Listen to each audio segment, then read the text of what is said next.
안녕하십니까 시청자 여러분, 놀라운 부동산 놀부입니다. 굉장히 더운데 여러분들 여름 잘 건강 챙기시길 바라겠습니다.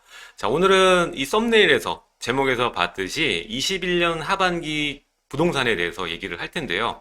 이미 저는 21년 하반기 전망을 내놓은 적이 있죠. 그리고 저뿐만 아니라 많은 전문가가 6월 달에 이 하반기에 대한 전망을 이미 많이 하셨습니다.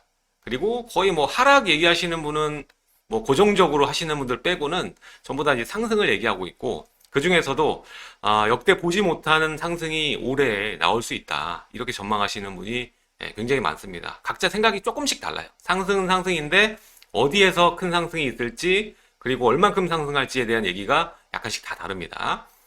자, 그래서 오늘은 이 제 생각이 아닌 좀 리뷰를 해보는 시간을 가질 텐데, 다른 이 전문가분들 많겠지만 오늘은 그 기관에서 나온 자료를 토대로 같이 살펴보면서 우리의 생각을 대입해보는 그런 뜻깊은 시간 갖도록 하겠습니다. 오늘 내용 한번 쫙 읽어보면 내가 하반기에 어떻게 하겠다는 생각이 더 잘 되실 거라고 좀 사료가 됩니다. 그래서 이 제목이 이제 PPT인데요. 21년 하반기 주택 부동산 경기 전망에 대해서 자, 여기가 어느 기관이죠? 이 약자거든요. 한국건설산업연구원입니다. 네, 여기 있는 이 경제금융연구실에 계신 김성환 님이 6월 30일에 배포를 한 자료입니다. 자, 그러면은 어떤 내용인지 보겠습니다. 자료에 굉장히 데이터가 많기 때문에 보실 때 좀 불편할 수 있습니다만 설명을 제가 잘 해보도록 하겠습니다. 자, 일단 첫 번째 챕터는 21년 상반기 시장 동향과 특징, 그러니까 상반기를 좀 돌아보는 그런 자료겠죠. 자, 일단은 우리가 큰 이슈가 있었죠. 뭐가 있었죠? 코로나 바이러스가 있었잖아요. 20년부터 해서 이제 하반기에 좀 이 물가가 폭발하는 시기가 왔었잖아요. 예. 그리고 이제 상반기로 넘어오게 됐는데, 상반기에 가장 얘기가 또 많이 나온 게, 21년 상반기 얘기 나온 게 전 세계적인 글로벌 주택값 상승. 예, 이 얘기가 많이 나왔었고, 뭐 원유가 크게 올랐잖아요. 원유가 많이 올랐다는 것은 모든 것들이 오르는 이 신호탄이라고 보시면 될 것 같아요. 자, 그래서 주택도 그걸 피하지 못한다. 그리고 요즘에 건설 시장 보면 인건비가 정말 많이 올랐거든요. 뭐 자재값은 자재값이지만 인건비도 많이 올랐기 때문에 지금 시공비 자체가, 평당가가 굉장히 많이 올랐어요. 지금 뭐 이제 뭐 저렴한 주택 지어도 뭐 600에서 700 정도까지 올라갔습니다. 불과 뭐 얼마 전까지만 해도 400, 500선이었는데 많이 오른 거거든요. 자, 그래서 전국 시장 동향 특징 보면 전국 주택 물가 상승률 초과 하나. 그래서 지금 86년 얘기라고 했어요. 86년 1월 이후 소비자 물가 지수가 거의 뭐 3배 반 정도. 그리고 주택 같은 경우에는 이제 3.32배. 그러니까 비슷한 수준으로 올라갔다는 거죠. 자, 86년 1월 이후 소비자 물가 지수가 이 정도인데, 주택으로 봤을 때 이 정도니까 물가 지수를 그대로 가고 있고, 요거를 초과하는 방향으로 가고 있다, 뭐 이렇게 얘기를 하고 있는 거죠. 자, 그래서 하단에 이제 매매 가격 변동 표를 보면 86년부터 21년 5월 얘기하고 있고, 주택 가격 지수를 얘기하는데 아파트가 특히 많이 올라간 걸 볼 수가 있습니다. 아파트가 5배, 5배 정도죠. 5배 정도 올라가는 걸 보여주고 있고, 소비자 물가 지수 같은 경우에는 아까 봤던 3배 정도, 그리고 주택 평균적으로 봤을 때 3배 정도, 이렇게 보시면 될 것 같아요. 자, 그래서 물가와 또 아파트, 물가와 주택, 이렇게 놓고 있단 말이죠. 그래서 이 회색 그래프가 이제 물가라고 보시면 되고, 빨간 것이 이제 주택, 평균적인 주택, 아파트 보시면요. 자, 요렇게 올라갑니다. 예. 그래서 요게 언제야? 지금 요 그래프가 나오는 게 언제예요? 지금 이게 갑자기 이게 슉 올라가는 요 시기가 어디죠? 예, 18년 하반기부터예요. 그러니까 이 정권 들어서예요. 정권 들어서 요렇게 올라갔다. 예. 이게 우상향을 넘어서 그냥 쫙 올라가는 거죠. 예, 그런 상황입니다, 지금. 자, 그리고 이것은 이제 작년과 비교를 한 거예요. 연간 매매 상승률을 보시게 되는데요. 자, 지역별 연간 가격 상승폭. 자, 매매 상승률, 전세 상승률, 그리고 매매하고 전세의 갭. 예, 이렇게 표현을 하고 있는 거거든요. 자, 보시면은 매매 상승률, 서울 많이 올랐죠. 23.7%가 올랐고요.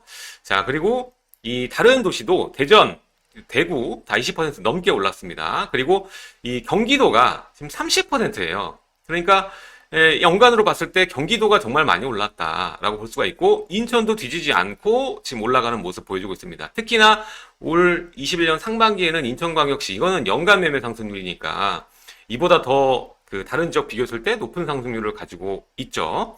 그 외 지역도 낮지 않아요. 부산 같은 경우에도 많이 올랐거든요. 그래서 20%가 넘고요. 울산 같은 경우에도 18.3%. 울산의 아파트도 굉장히 비싸져 있는 상황이죠. 자, 그리고 좀 상대적으로 좀 약세지만 그래도 상승률이 낮지 않죠. 전라도 지역도 굉장히 이제 10%, 뭐 7% 전라남도 그렇지만 10% 넘는 상승률. 전국이 불장이었다. 전국 불장이었다. 심지어 제주도도 12%. 이런 상황이었습니다. 그래서 아까 말했던 물가 상승률을 또 생각을 해보고, 이 많은 지금 자본들이 이 부동산 시장, 자산 시장을 지금 습격하고 있는 상황이다. 이거 표현해 준 것이죠. 그리고 두 번째 볼 게 이제 임대입법 관련된 거죠. 이게 저는 정말 잘못됐다고 생각해요. 제일 최악의 죄악, 계약갱신 정권이요. 자, 이게 어떤 현상을 만들어주느냐. 자, 연간 상승률이 이렇게 나오는 거예요. 지금 경상남도 보시죠. 자, 보면은 19.2%, 울산 같은 경우에 24.6%, 그리고 부산 같은 경우에는 15%. 전라도는 여전히 좀 약합니다. 근데 이제 세종 보세요. 세종이 32%, 경기도 16%, 서울 12%. 다 이런 식으로 10%가량, 10% 넘게, 그리고 좀 많은 곳은 20%가 넘게 전세가 상승했습니다. 자, 그리고 마지막으로 이제 갭을 보는 거예요. 갭. 매매가, 전세가, 이게 퍼센테이지, 이제 수요 보는 건데, 자, 보시면은, 매매, 전세 갭 최대 지역은 세종. 세종의 이제 매매랑 전세랑 차이가 좀 크다. 그리고 전세 상승률이 큰 지역들 보면 이제 경남, 울산, 경북이다. 이렇게 볼 수 있습니다. 네. 자, 이렇게 넘어가고요. 다음 볼게요. 자, 그래서 상승률을 따져보니까는 뭐가 제일 많이 올랐느냐, 연간으로 봤을 때. 그러면, 매매 상승률이 가장 많이 올랐고, 그 다음이 전세고, 그 다음은 월세다. 이렇게 얘기 나오고요. 월세 전세 수요의 증가로 인해서 가격 상승 요인이 있었음에도 불구하고, 매매 전세 비율 지속 하락세. 그리고 서울과 5대 광역시는 11년 이후 최저 수준으로 매매가 고평가 가능성이 높다. 그러니까, 매매가가 원래 가치보다 지금 높은 뭐 상황이다. 이걸 말씀을 해주는 거예요. 그래서 지금 이 괴리감이 나오는 이유는 뭘까요? 당연히 이거는 아주 간단해요. 요 상황이니까 그런 겁니다. 요 상황이니까 고평가가 나올 수가 있는 거예요. 자, 그래서 이 수도권 시장 동향 한번 살펴보는데요. 자, 어떻게 됐을까? 자, 5월까지의 누적이에요. 이거는 수도권 아파트 평균을 보면 이제 12%다. 수도권을 따졌을 땐 서울, 인천, 경기, 우리가 이렇게 볼 수가 있겠죠. 근데 어디가 많이 올랐나 여러분들 알고 계시죠? 경기가 가장 많이 올랐습니다. 그래서 5월까지 누적 아파트 가격 상승률이 16% 정도가 돼요. 그리고 뭐 인천도 이제까지 보면은 역대 최고인 거예요. 자, 보시면 왜 그러냐면 이전에 최고가 언제냐? 인천 같은 경우에는 08년 이때 10% 오른 것이 최고 많이 오른 거였거든요. 그리고 경기 같은 경우에는 09년에 8% 오른 게 최고예요. 조사 이래로. 근데 서울은 오히려 작거든요. 서울은 이전 최고가 09년에 15%가량 올랐었고, 한 번에 이만큼 올랐던 건 엄청나게 폭등인 거지. 근데 서울은 이번에 조사한 거는 6%예요. 이번 21년 상반기가 6%, 5월까지가.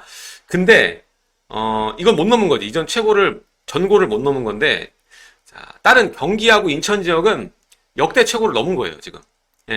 경기가 그래서 인천이 지금 14, 그리고 경기가 지금 16%. 그러니까 역대 2배네, 이거는. 2배. 그리고 이거는 1.5배. 이렇게 오른 거예요, 지금 상황이. 자, 정말 많이 올랐죠. 그래서 표로 드린 거고, 지금 그 어느 때보다 전국 불장인 가운데 경기와 인천은 역대 올랐던 상승률을 뚫고 역대 최고치를 기록했다. 21년 상반기에. 이렇게 정리를 하면 될 것 같아요. 자, 그리고 서울로 수요 유입, 그리고 가격 영향. 예, 이거는 제가 외지인 관련된 영상도 한번 올려드렸죠. 바로 전에. 예, 거기에 또 관련된 거예요. 그래서 서울로 유입되는 순매매량 증가 추세. 다만 가격에 직접 영향을 미쳤다고 보긴 어렵다. 수요들이 유입되는 거 눈에 확인이 되는데 아직까지는 가격이 폭발적으로 이루어지진 않는다. 그럴 것이 상반기에는 6%다. 이렇게 얘기를 하고 있는 거예요. 자, 그래서 집중 지역들이 있대요. 수도권 유입 매매 중 성동구, 그리고 비수도권 같은 경우에는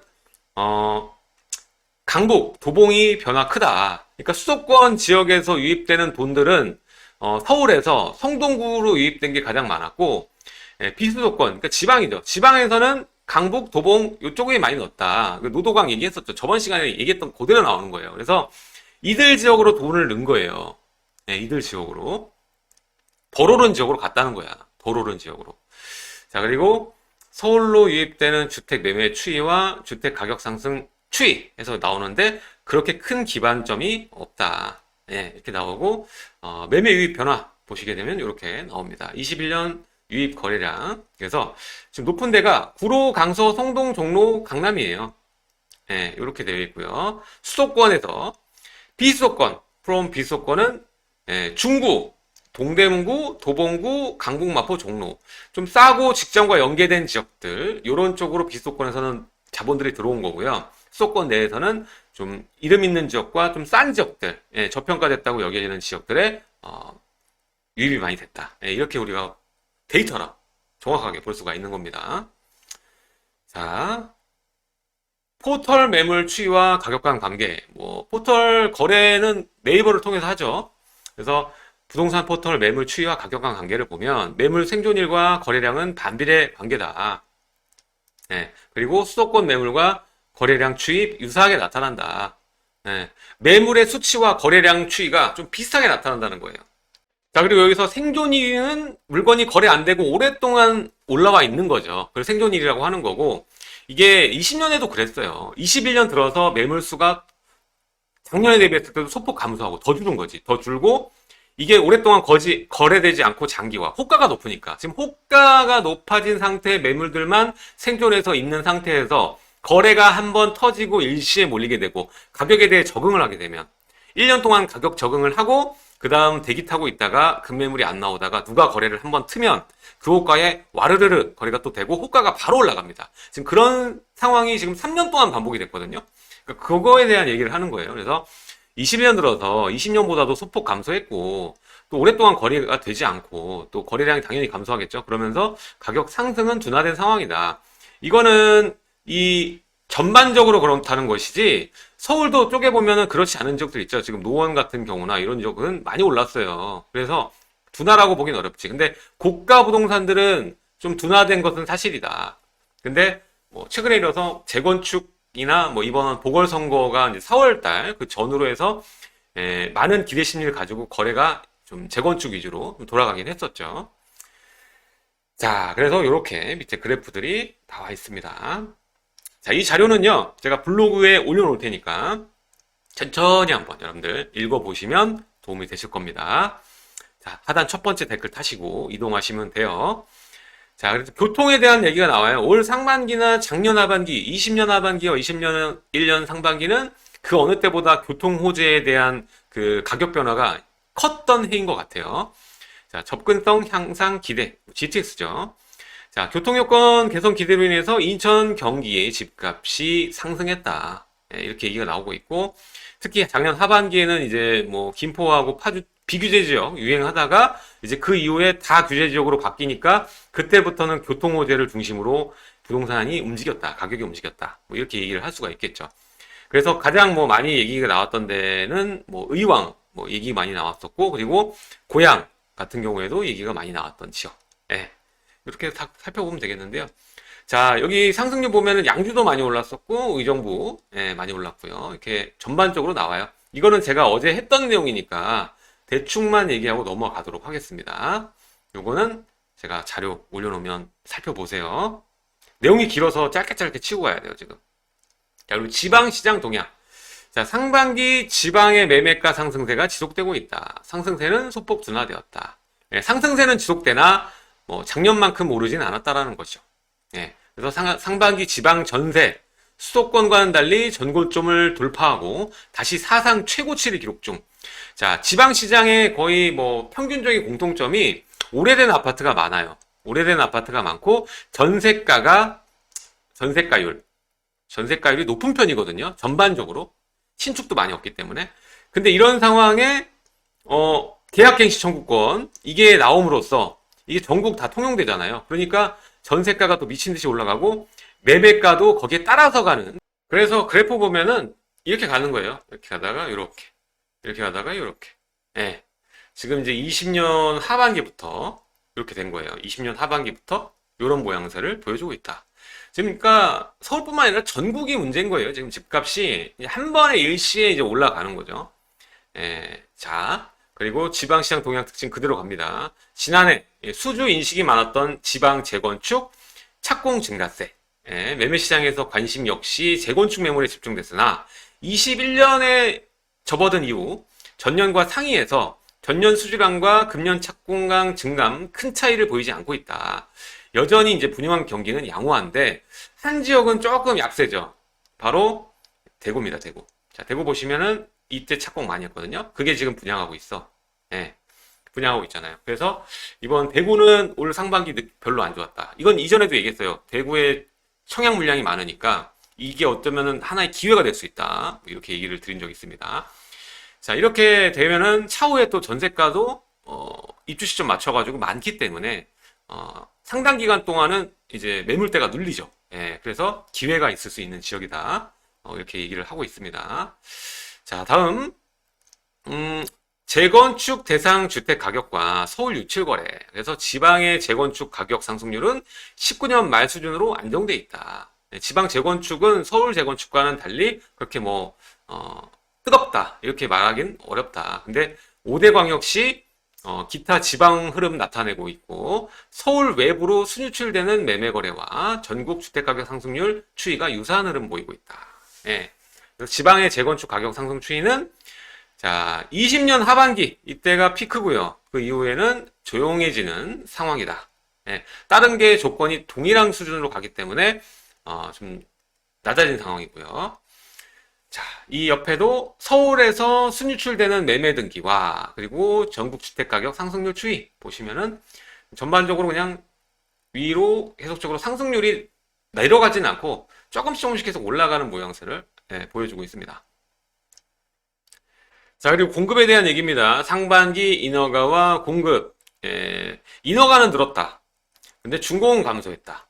요거를 우리가 보시면 되고, 분양 승인은 전년 대비 2배 이상 증가. 7만 6천 호 수준이다. 요거는 항상 했던 얘기니까 넘어가고요. 자, 정부의 주택 정책 방향은 한 가구당 한 채의 주택을 소유하고 그 주택에서 오랫동안 사셔야 합니다. 지금 이게 정부의 정책 기조죠.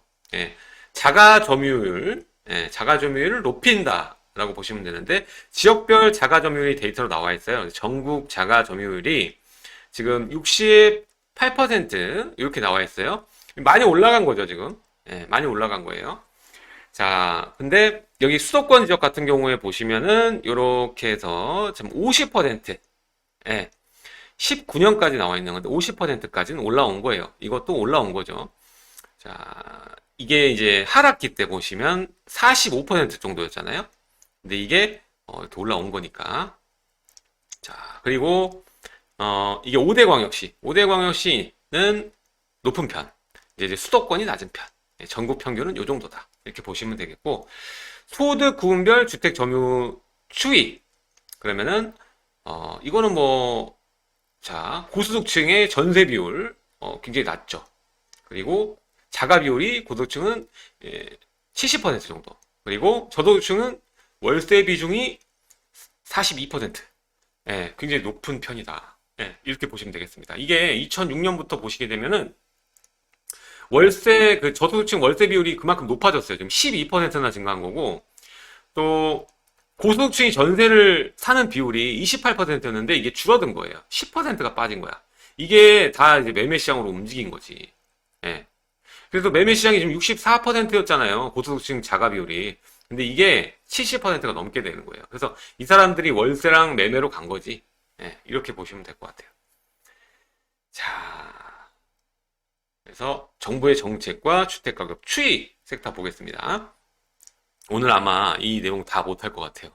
너무 길어. 자, 먼저 이 시기를 좀 나눠야겠죠. 그래서 이때를 기점으로 또 선거 기점을 나누고, 그리고 임대 입법을 좀 나눠야 될 것 같아요. 이렇게 나눠서 봐야 되는 거거든. 그러니까 전세, 매매입니다. 종합지수. 자, 전세는 상당히 안정적인 흐름으로 가요. 이번 정권 들어서는 굉장히 안정적으로 가다가 임대 입법이 튀어나오니까 이렇게 갑니다. 와, 이거는 거의 뭐 70도에서 80도? 70도. 예, 70도로 꺾입니다. 근데 중요한 건 뭐냐면 이 시간이 갈수록 이 공급량 채워질 때까지 최소한 이때까지는 계속 이렇게 갈 것 같아. 계속 이렇게. 방법이 없어요. 방법이 없어. 자, 이게 다 시장 흐름을 사실상 정부 정책이 잡는 것, 먼저 선진입하기는 어렵습니다. 그 선도하기 어렵다 얘기하잖아요. 자, 시장은 어떻게 반응한다? 정부 생각이 미처 닿지 못한 영역에서 움직이는 양상 보인다. 그래서 풍선 효과라는 말이 있고요. 그리고 부작용이라는 말이 있는 거예요. 풍선 효과는 규제 지역 이런 것 때문에 생기고 양도세 중과 때문에 생기는 것이 바로 풍선 효과고요.